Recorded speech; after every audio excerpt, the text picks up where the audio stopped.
पत्रम इवाम्भसा।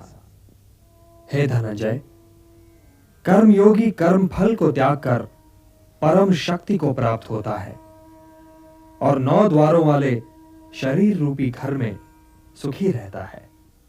शरीर में ये 9 द्वार कहां से आ गए?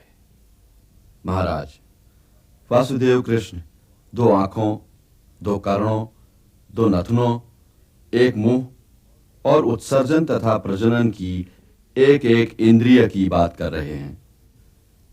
उनके कहने का तात्पर्य यह है कि केवल निष्काम कर्म करने वाले ही का आत्मा उसके शरीर में सुखी रह सकता है, क्योंकि आत्मा मोह के धुंधले वातावरण में सुखी नहीं रह सकता। इस ओर तो कभी ध्यान गया ही नहीं था संजय। यदि मनुष्य ने सोचना छोड़ न दिया होता महाराज, तो वासुदेव कृष्ण को बताने की आवश्यकता ही क्यों होती?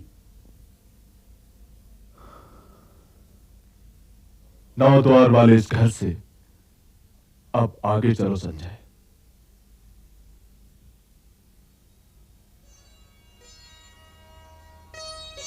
वासुदेव कह रहे हैं, मनुष्य के भ्रमित होने का कारण यह है पार्थ कि उसका अज्ञान उसके ज्ञान को ढक देता है, और जब आत्मज्ञान अज्ञान को नष्ट कर देता है तो ज्ञान उस परम तत्व को सूर्य की भांति प्रकाशित कर देता है, और ज्ञानी इस नश्वर जीवन ही में परम सत्य को प्राप्त कर लेते हैं। उन्हें जन्म पर जन्म नहीं लेना पड़ता, वो इसी नश्वर जीवन में मोक्ष को प्राप्त कर लेते हैं। तो हे पार्थ, यह नश्वर जीवन बहुत ही महत्वपूर्ण है, क्योंकि इसके उपरांत तुम्हारा आत्मा तो अवश्य होगा, किंतु तुम नहीं होगे।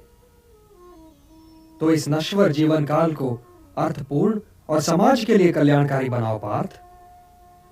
ज्ञान प्रकाश है, तो इस प्रकाश को प्राप्त करो, और यदि तुमने ऐसा कर लिया तो इन भ्रमों में भटकने से बच जाओगे जिनमें आज भटक रहे हो, और यदि भटकने से बच जाओगे पार्थ, तो तुम्हें शांति मिलेगी।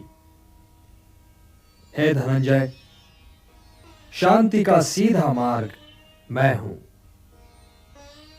जो मुझे हर यज्ञ का लक्ष्य, हर लोक का स्वामी और हर प्राणी का हितैषी मानते हैं, वही शांति पाते हैं। यदि तुम मुझे अपना हितैषी समझते हो पार्थ, तो मेरा कहा मानो और युद्ध करो, क्योंकि ये युद्ध किए बिना तुम्हें शांति नहीं मिल सकती। अपने धर्म